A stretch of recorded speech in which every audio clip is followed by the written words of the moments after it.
and just start by introducing our guest speakers here with us today. We do have Frank Dion, who's the Chief Revenue Officer at Getmore Sales Corporation, as well as Robert Kinch, who is also the Chief Revenue Officer at Getmore Sales Corporation. So Frank Dion is a proven entrepreneur and executive with over 35 years of experience. Beginning with Xerox, where he progressed through ranks to lead organizations at Savin Canada, Computerland Canada, and Toshiba, Frank found his calling as a revenue turnaround specialist. When sales are down and revenue is struggling, you hire Frank. He has received many awards for growing businesses, and when he left the corporate life to start at Ansidex, he quickly realized that there was no longer a corporate safety net. Survival required a concentrated focus on sales. This laid the foundation for a strategic methodology that sales is a process, not a product nor a person. Thank you so much, Frank, for being here today. We Okay. also have, hi, Frank. We also have Robert Kinch, who is an accomplished sales leader and with a career spanning 3 decades.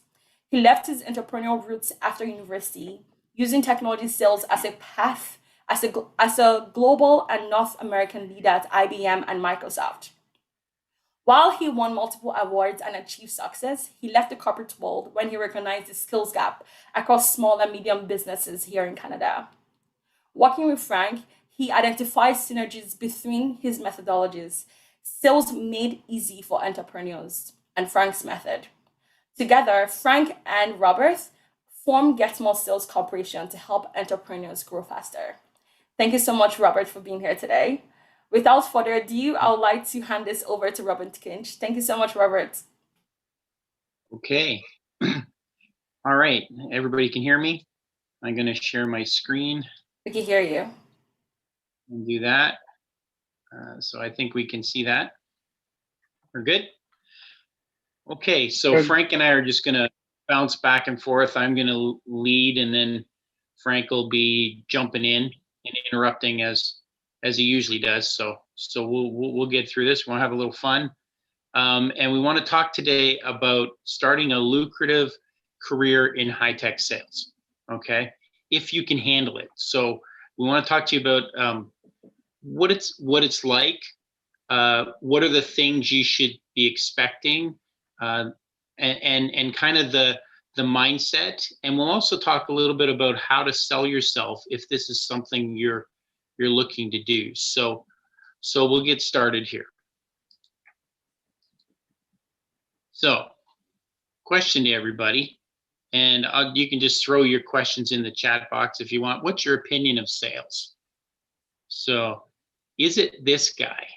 And go ahead and throw some stuff out there, but is it this guy?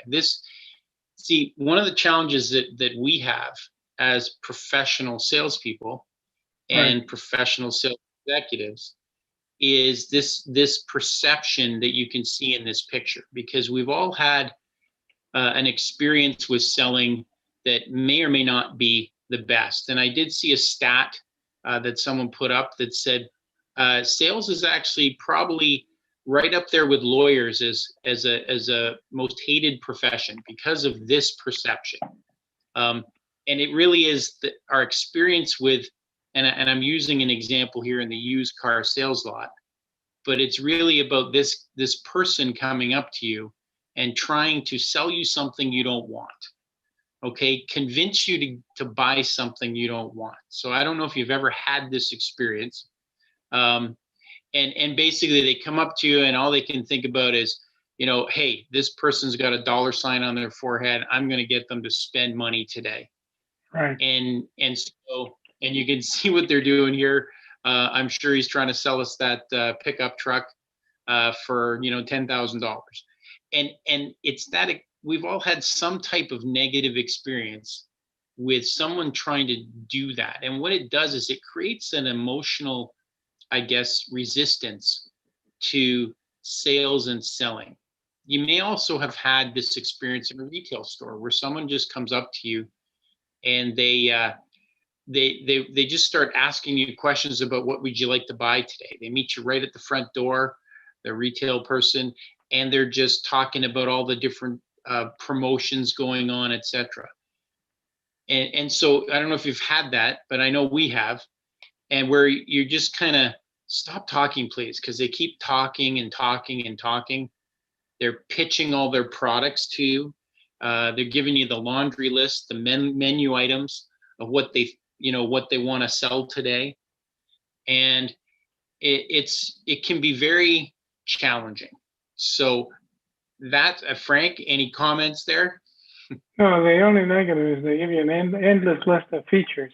You say to yourself, so what? They're pushing you away. That's not sales. That's right. That's right. And that's the key. We want to say, so the biggest challenge we have in sales and sales becoming a career is overcoming, I think, this perception. And that's really what we've learned. We learned that sales is a profession. Sales, you have to be good at it if you want to, just like anything else. It's a professional approach to dealing with people. And there's an approach to sales that basically if you focus on the person and focus on what they need, what the value you provide, and deliver, asking them questions, we'll talk about that a little bit later, then sales is really meeting that person's need and helping them come to a decision. It's a very different shift. And today we're going to talk a little bit about business to business sales. I gave you some examples here of business to consumer. What we mean by that is you go into a retail store, you're a consumer, you're the end user of that product, and somebody's trying to sell it to you. In business to business sales, you're selling to a business who then deliver something to a consumer. So that's the difference. And there is a big difference in how they think and the approach. So we're going to talk today about that high-tech sales in business. So just a little bit of our background. Frank, I'll let you start, just kind of talking about where you came from, Sure. etc. Sure. I started my work life in service. At 30, they put me in sales and I hated it until I figured out how to do it. Once I realized it wasn't pitching, the pressure came off and I was able to sell. The one thing I learned about all these different companies is you want to be successful, listen. Shut up and listen. And we'll talk about that. Ask questions, shut up and listen, and really listen to your customer. Every one of these companies, when I went into them, were not doing that. At the end of it, they were doing it. That's how you get sales. Mm-hmm. And what were your roles, Frank, at Xerox and Toshiba, and then AceNetX? Xerox, I was in sales and management. Toshiba is vice president of Canada for the computer division. AceNetX, I was the CEO and principal. And I thought it was really cool, Frank, your AceNetX, just letting everybody know what they did. One of the things that you did. Sure. We launched the first ever rock group on the internet, U2 from Prague. We did the first TV to the internet, creativetv.com. First long distance learning program for the Canadian military, and a bunch of others. I don't want to go on and on. It was a lot of fun. Yeah. And what was the one thing that you found was you needed? What was the first priority when you had your business? Was it the operations? No, I did operations until I smartened up. First is, who's the client? Understand your client's journey. What is my product? How do my products support their buying journey? And go and talk to them. But the biggest secret was shut up and listen. That really helped. And it was obviously sales, right? Because if you don't have sales in a company, then nobody has a job. So that's how important sales is as a role in any company. And we'll talk a little more about that. So a little bit about my background. I started my career actually out of university. I went to University of Waterloo. I know everybody here is from Ryerson, but I went to University of Waterloo. Graduated with a degree in physics, and ended up couldn't find a job. So I started in my own. I started doing industrial woodworking, which was a trade that I'd learned from my father. And so, but through that, that was when the computer industry was starting to really take off. This would have been the early 90s. And I got an opportunity to work for IBM. And so I went into IBM and worked for them, starting out as a business partner relationship person, and then grew that into managing and leading teams that were across North America. So I had teams that recruited large businesses and teams that were selling to medium businesses. And from there, I went on to work for Microsoft and led their Canadian inside sales team, which is that dealt with business to business sales for Microsoft across Canada. So, and then Frank and I both, after that, after leaving that environment, we formed Get More Sales Corporation, and that's why you see us both as chief revenue officers, because we're managing partners of Get More Sales Corporation. So that's kind of our background, so you know where we come from. So we spent all our years in high tech sales. It was a key piece of what we built and where our skills came from. And in this approach, we started to learn what it requires. So what we want to walk you through is a little bit about what kind of mindset do you need if you're looking at a career in sales. What kind of mindset do you need? And this is actually an equation that I learned when I was at IBM, and it was from the execs, and it kind of said, here's how some of these publicly traded, hopefully you understand what I mean by publicly traded companies, run their business. And it's basically an equation, and they run it by revenue over expenses plus share buyback equals shareholder return. So that company says, I'm going to commit to our shareholders that we're going to give them 15%, and then they manage the equation. Okay. And so where does sales fit? We are in that revenue line. So sales tends to be the last place to go, but it's also one of the most, so if you look at the changing, if a corporation changes and changes its business model, et cetera, how do you make that equation work better? You lower your expenses and you increase your revenue. Okay. So sales is a good place if you're in a big company, because you tend to be one of the most important areas, because without the revenue, nothing else happens. Now there's some downsides to that, and this is where the mindset comes in. You have to get ready and be prepared for pressure, because this math drives a lot of pressure on the sales organization in a business to business environment. It really says you get a thing. What they do is they assign you a quota. They assign you a dollar number that you're supposed to sell. So if your product in a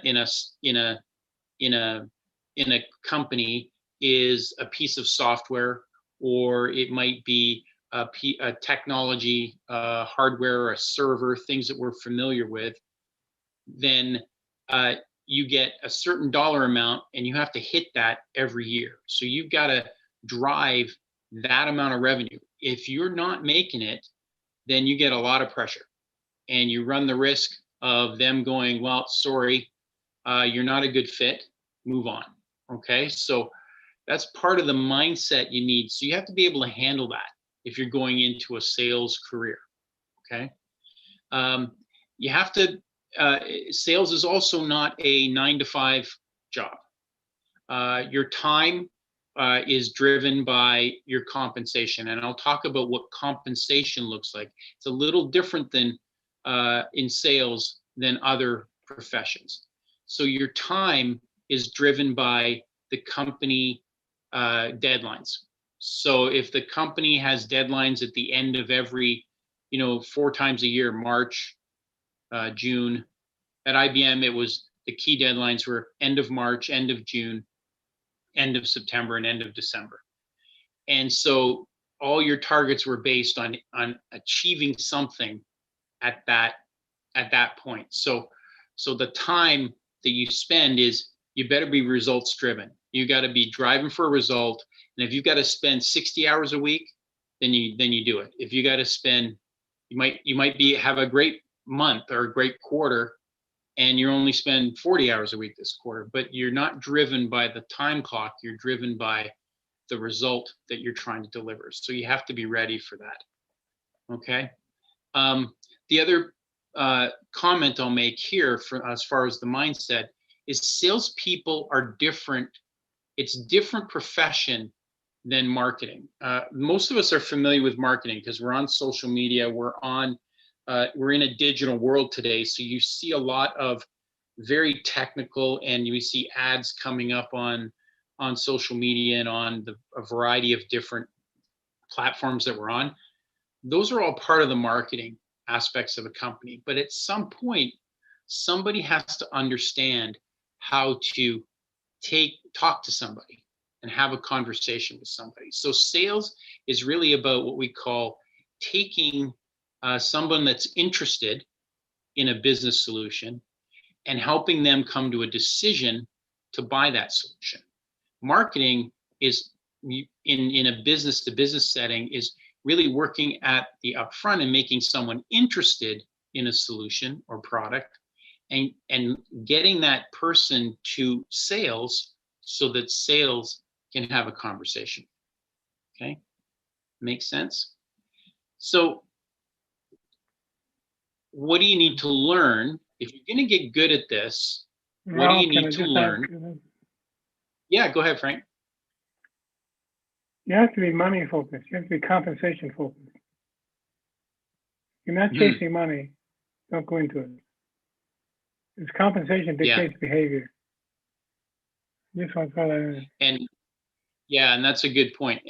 And so we're going to talk about what that looks like, because it is a key piece. We have a saying in sales, in the profession, that a good salesperson is very much coin operated, meaning they're driven, and it's not necessarily driven by money, but you have to have it as a motivator. You have to be motivated by hitting a target, motivated by achieving something. Okay. And what you need to learn to make it lucrative. So if you're going to be good at it, you've got to work on your skill sets. And this actually is something we talk about in sales, but it's also something that applies to you if you're out trying to get into a company to gain a sales job. So these are our 7 sales laws. They're actually outlined. I'll put this up here. This is actually our book that Frank and I wrote. It's called Sales Made Easy for Entrepreneurs. It's available on Amazon. And it's outlined in the book if you ever want to read and learn about this as a profession. Okay. But basically, these are the 7 laws that we have listed. You have to learn how to sell your sell your value, not your product. That guy, that used car guy, the reason you get a negative experience is because what they're doing is pitching their product and not selling their value, not positioning their value, so that you can make a decision whether that value is important to you or not. And if you sell your value and not your product, what happens is people become attracted to you because they respond to the value. They go, oh, you know what? For example, the reason, and what is value? So I'll give you an example. Think about if you're trying to put a hole in the wall, right? You're hanging a picture, or you're trying to drill a hole in the wall. So you have your drill, and you have a drill bit that drills the hole. So why did you buy the drill bit? Was it because you wanted a drill bit? And the answer is no, it's because you wanted a hole. So you wanted the result. The value of the drill bit is the hole that it provides, because you've got something you want to do with that hole. So selling your value is key to becoming good at sales and learning how to do that. The value also gives you permission. Selling your value eliminates that salesiness that you feel when in the used car sales example. Because what happens is when you position your value properly, someone will give you a response, and they will engage you in sales and give you permission to have a conversation. And Frank talked about sales law number 3, which is shut up and listen. So you have to learn to shut up and listen. And this is a rule for life. Most of us have to learn how to shut up and listen, because a lot of us don't listen very well. Okay, regardless whether you're having a conversation with someone, not selling them something, it's a key skill in sales, being able to listen properly, active listening. Okay, sales law 4, shut up and ask questions. Questions cause people to be drawn to you, because questions create credibility. Questions create engagement with an individual. So that used car salesperson, if he comes up to you and say, welcome, glad you're with us today, can I ask you a question? Are you here because you need something for business, or are you here because you need something for personal, or are you just browsing today? And so he asks you a simple question. And if you say, I'm just browsing, he says, thanks very much. Let me let you to it. Go ahead. But if you say, I need something for business, now he can ask you questions about that. So shut up and ask questions. You got to start asking questions. The next one is to recognize, sales law 5, recognize that sales is 20% art and 80% science. And that the art is knowing when to apply the science. So you have to learn that skill. And that's the profession. That's the part of learning sales as a profession.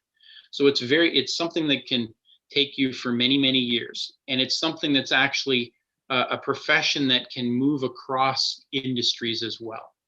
Because once you learn how to sell value, you can sell anything. Okay. Sales law 6, I love this one. We make emotional decisions and justify them with logic. So recognizing that people are emotional beings and they justify their decisions with logic. And I'll give you an example. I know when I graduated university, I was looking for a car. I showed up on a car lot, and this was about 1991. And I hit the Honda car lot, and they had a Honda Civic CRX SI, 5-speed, 2-seater. It was basically a go-kart. It had a sunroof, and I thought, wow, and it was red, and I love that. And so I was like, I want that car. I was emotionally connected to that car. And then the guy said, wow, you know what? You can afford this. It's only $400 a month. And this was in 1991. So I bought the car because I justified it with logic. I said, it's only $400 a month. I can afford that. So that's how people make decisions. It's recognizing that in part of your skill set. And then the third one is learning that sales are earned one step at a time. And that's our last law. So these are the 7 laws that you got to learn and hone your skills with. Now, when you do that, can I add something? You're ready. Yeah, go ahead, Frank. You go back to the previous slide. Yep. All of you listening today are students. You're going to leave here in the next couple of months and go and look for a job. Study this slide. Practice this slide. You have to sell yourself. This will help you get a better job. That's right. And think about, for example, when you're out doing that interview, number one thing is you have to sell your value, is understanding the value you provide. What is your strength? What are your strengths? How can you help that company? And in that conversation, you're talking about selling your value. What is your value? And being, and basically asking questions. So this all applies. Shut up and listen. Listen to what they're saying when you're sitting in that interview. Ask questions, right? So this is actually something that's universal. These are universal skills, okay? So Frank asked this one already. One of the keys is, are you compensated? Are you motivated by monetary reward? It is a key element in selling. You really have to be motivated by monetary reward, because most sales jobs, not all of them, are focused on a driving to some level of number, hitting a target. And to get to that target, you have to earn your income based on how well you do in getting to that target. So the way sales is compensated is typically you have a base salary. So it's a salary or a dollar number that they pay you every month just for showing up. Okay. But you typically don't get to earn your real income unless you hit your target. And the difference between your salary and hitting that target is what they call commission. So you're earning commission on what business you're closing. Okay. There's a concept in selling called on-target earnings ratios. And what these are is basically it's to give you an idea. So if you see a company that says, we're going to pay you 100,000 in income, okay? But it's a high leverage, as you see in the slide there, it's a high leverage compensation model, which means you're going to get 50,000 in base, then you got to earn the rest to get to the 100,000. If it's a medium leverage, then you might have 60,000 and a 40,000, you got to earn the rest. If it's low leverage, you might get 70,000 and you have to earn the 30,000. So that's typically the way salespeople are compensated. Now there are exceptions to that, and it depends on your role and what you're doing as a salesperson. But usually it's some combination of that base salary plus commission. So that's why we say you've got to be motivated by monetary reward. Now, it's very rewarding. If you're motivated by monetary reward, if you enjoy helping people, solving their problem, and you kind of like celebrating that win, then it's a great profession to be part of. Okay. I've got an average there from Glassdoor. I'm sure everybody knows what that is, but the average base salary in the GTA for a salesperson, not a sales exec, is around 46,000. So that's kind of what you're looking at, and that's a base salary. So that says that 46,000 could turn into 92,000 if you're on that high leverage compensation plan. So that's kind of it. So what you have to get familiar with and comfortable with is it worth it? There is stress. It's not for everybody being a salesperson. And my goal here is to give you guys the truth. It's not to sell you on it. But this is the reality. It can be stressful. But if that's kind of in your DNA to kind of drive, and you got a lot of drive to do these things, and you really like to understand people and learn how we call it a profession of basically it's a profession where you become experts at people management, understanding people, understanding how they think, understanding what motivates them, understanding those different things. So I'll leave you with the last story here. And really it is a story that IBM, this is just an example. It's a personal example. It may or may not be different than anyone that you get from other people. But in the year 2000, my gosh, it's like 21 years ago today, there was a big event that happened in the world. It was called the Y2K, and it was a very big time for the computer industry because there was it was like a clock that said all the computer programs that were written up until then couldn't handle the date 2000. They were all built for 1999. And there was a perception that everything was going to crash. So what it caused was people were buying like crazy. And sales was very lucrative that year. And so I was managing a team at IBM at that time. And that my team comprised people from across North America. And I'll give you an example. And this is just my personal reference. Again, you want to test it in the market. But that year in commission alone, I made $250,000 as a manager. I had team members that made $1 million in commission because of the environment and the what was going on in the marketplace and their skill set. They were senior people, they knew what they were doing, but it was an opportunity because they'd honed their skill set to really drive their income. And that, so that's an example in the tech industry. It was specifically in the software industry. So we were selling software, and it was in the software industry. And so that's how lucrative it can be. That's not going to happen day one. You really have to get good at your craft. But there is a lot of opportunity out there, and if sales is a profession that's needed in the marketplace. At some point, everybody needs a sales individual.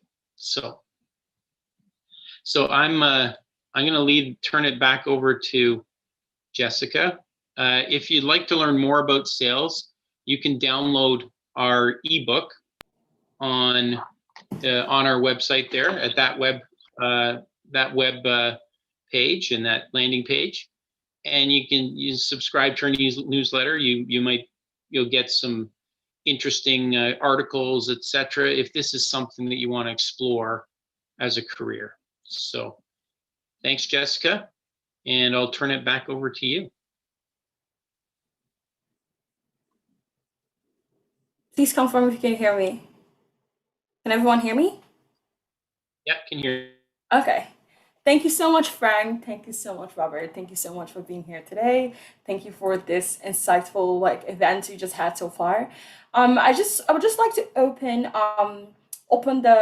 it up to questions. I'm sure the students have a lot of questions they would like to ask. So using the chat function, or you could unmute yourself if you like. If you have any questions for Robert or Frank today, you can use the chat function to put in your question. I could pose it on your behalf, or you can unmute yourself and ask the questions. So we have a couple of minutes. So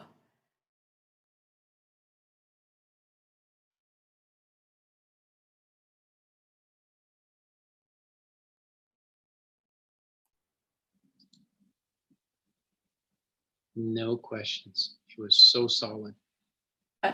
I'm sure you guys have questions. I'm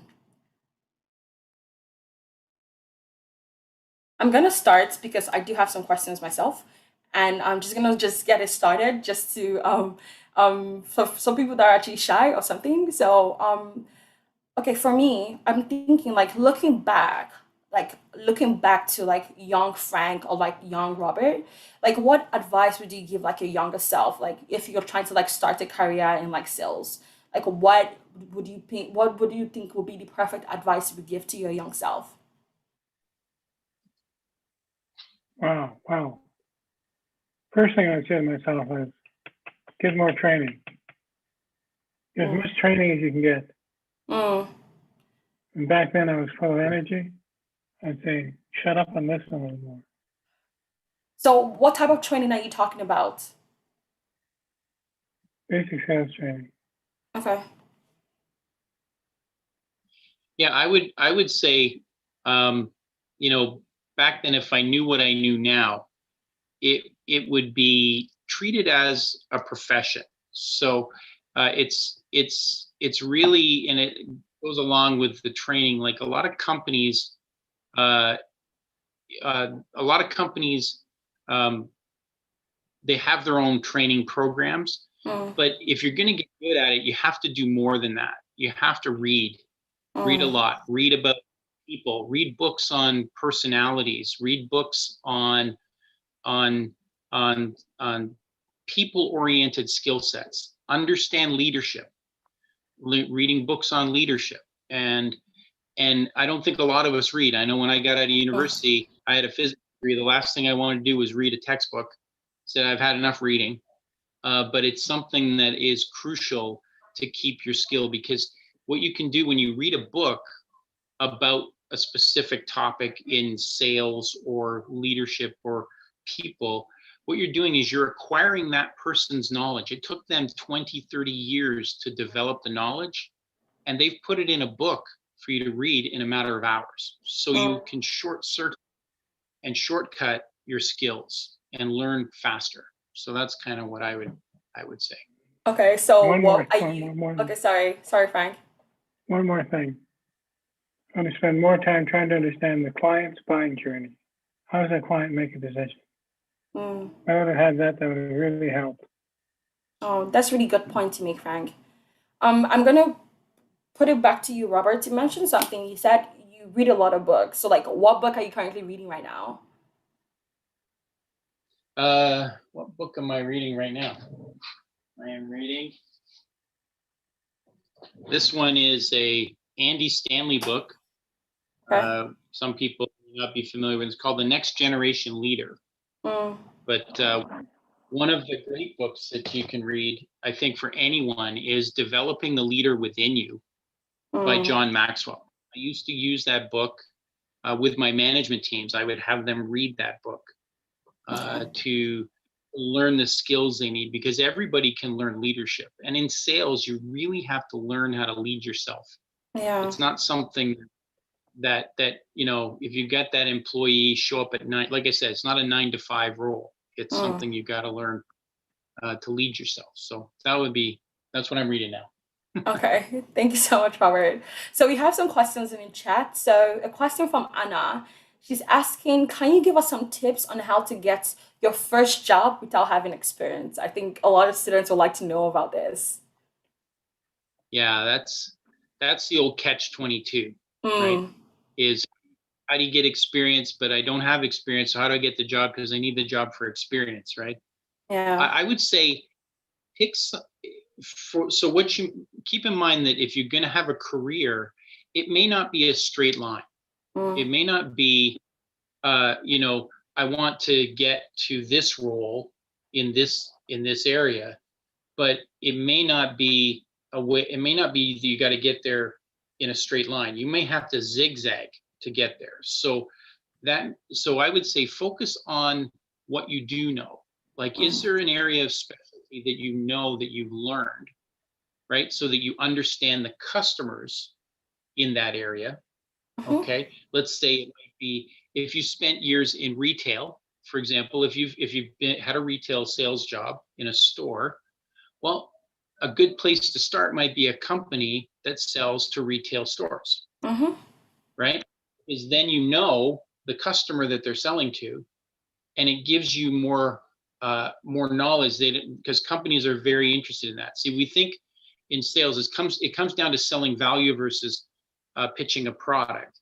A Mm. lot of times thinking you got to learn their product. No, you got to learn their customer, because you got to understand what the customer values. So I would say do that. If you've got some skill set, some job you've had in the past, pick that area. And because you now know a lot more than you do. Like, I'm sure a lot of people here have had retail jobs. Mm. So you guys understand retail. You understand how they work. You understand customers. So leverage that and then sell that as your value, defining your value. Does that help? Also leverage the value of you. Are you disciplined? Mhm. Do you get up in the Mm. morning? Well groomed? Are you driven? Are you knowledgeable? Do you read? Mhm. Which has nothing to do with your engineer. If you're an Mm. engineer, that's your product. It's the value of you. And I will add to that too, is when you're in that interview, don't be indifferent. Mm. I hired many people at IBM, and Microsoft. And one of the things that drove me to hire someone, even if I thought they weren't quite the fit, was that their attitude was right and they wanted to be there. Mm. They wanted to. If I got a sense that they didn't want to work for me or they were indifferent, it wouldn't happen. So that's what I would say. Thank you so much, Frank. Thank you so much, Robert. We have a second Yeah. question from Philip. He says, in your experience, how do you continue to get new clients? Is it like mostly cold calling? Do you have connections that give you a base for what you're looking for your product? Sure. Well, there's different ways, right? Part of it is your marketing efforts, your digital marketing efforts, right? That are so we're all familiar with digital marketing. So leads will come in from a company, but a lot of sales is driven by you being proactive. So reaching out through a variety of different methods. Part of it is cold calling, right? Part of it is social media selling. So it might be through LinkedIn.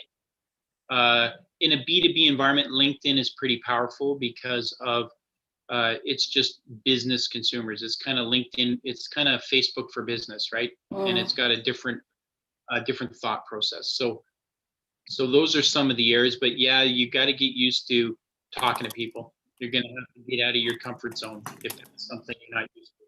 You can't email conversation people. At some point, you got to have a conversation. And as long as you know what to do, the right thought. So how about the people that people that are like introverts and not really good? Like, would you suggest they go to sales? Like, how do they manage if they're not really good at talking to people? Actually, that's a very interesting point.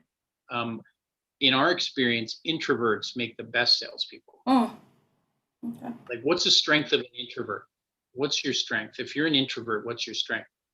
You probably listen a lot better than most people because you're absorbing. You're not talking a lot, Yes. right? And you're probably better at asking questions. So it's actually, introverts can be very good salespeople. Yes, they have to overcome the initial,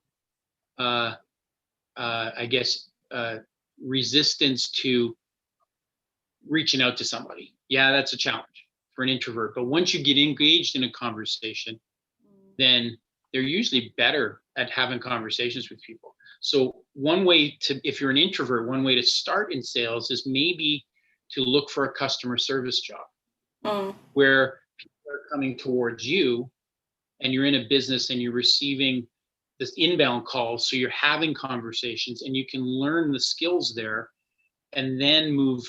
This is what I mean by zigzagging. You may not jump right into sales, but you may go to customer service, get the inbound part, then inside the company you say, I want to move into sales. So it gives you a way to get there.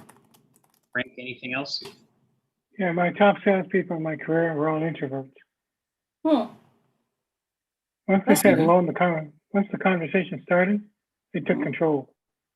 Listen.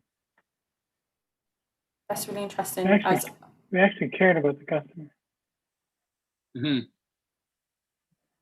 Interesting. Okay, so we have another question from Hanzala. They're asking if someone is speaking a career in sales. If someone is speaking a career in sales, is one of those jobs which are highly dependent on your skills and the market. Your income highly depends on how much you perform that month. How do you justify to yourself to go for sales that is less stable but may pay a lot more rather than a regular career job, even though it may pay less but more stable? Dan, the question. Yeah, I'm sorry. It was what I think is being asked is, okay, you can get a salary job or some job that pays 100,000, and not have to risk anything, or you get a sales job that has an on-target earnings of 100,000, and you're sacrificing half. I think that's the question. So the answer to that is it doesn't stop at 100,000. Salespeople, if you're driven by a target, is you overachieve your target in typical sales, you'll earn more than the 100,000. So you're risking some to earn greater. So this is why I say you got to have a mindset for it. Like a lot of people, and a lot of people will work 100,000, but they've got a salary job. I'm only using 100,000 but that's not an entry salary for everybody. Yes. You're not going to get 100,000. Okay, I'm just using it because it's an easier number. But people, the worst thing when they tell you got a salary job, here's the challenge with salary. It's a fixed amount. So normally people work 100,000 for the salary job, end up working 60, 70 hours a week. You're actually making less per hour with no leverage, right? At least in sales, you're earning commission. So if you work harder and work more, you've got potential to earn more. So I hope that answers the question, because I'm not sure if it was let me ask Hanzala. Hanzala, does that answer your question? You could just put it in the chat box if you don't want to mute yourself. Yes. Okay. Thank you. Right. We do have another question from Kat. She's asking, how do you know how to distinguish between a lead and someone who is just fishing for information that's not serious? Very good question. Mm. That is actually why we talk about selling value.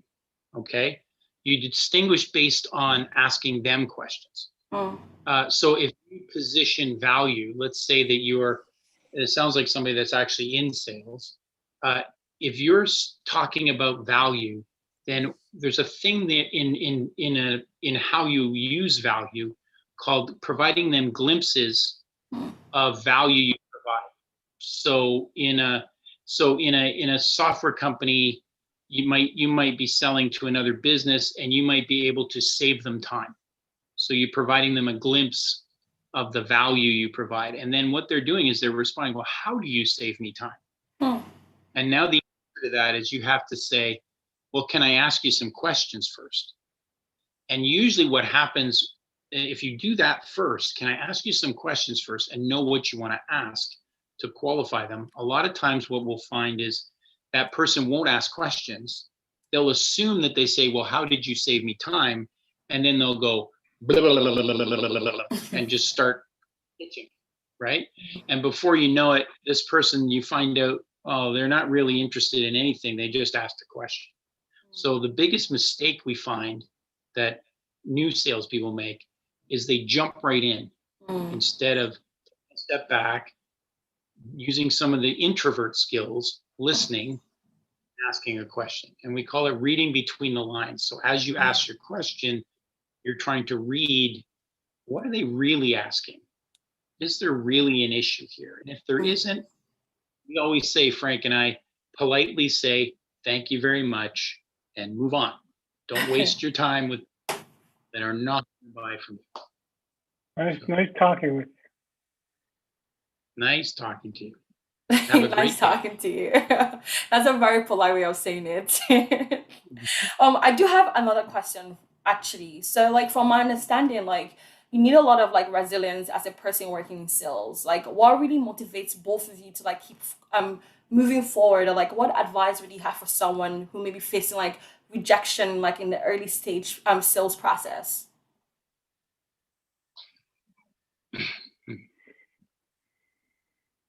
I think it's a little different now because we've been at it for a long time. So the motivation for us right now, or me, is different. It's more around giving back and teaching and coaching because I've been there, kind of not as driven by the monetary reward anymore. But when I was younger, the monetary reward was a big thing. And then I got married, I had kids, I had a mortgage. £1 price high. You know, I had a mortgage, and all those things start to kick in, and you go, holy cow, I really need to make this number. Yes. So that's kind of where it starts. Yeah, that's a good response. That's a good way to look at it. How about you, Frank? Well, you're getting a lot of rejection. First of all, you got to realize it's not them, it's me. Am I asking the right question? So it's not a personal thing. Am I asking the right question? I'm asking the wrong question, they're going to say no. So it's not them, it's not you. Slow down and say, okay, what am I saying? Okay. Thank you so much, Frank. Thank you really much. We have 2 minutes remaining. If you have any last minute question, if not, I could just go ahead to announcing the winners of the Uber Eats gift card. No more questions anymore.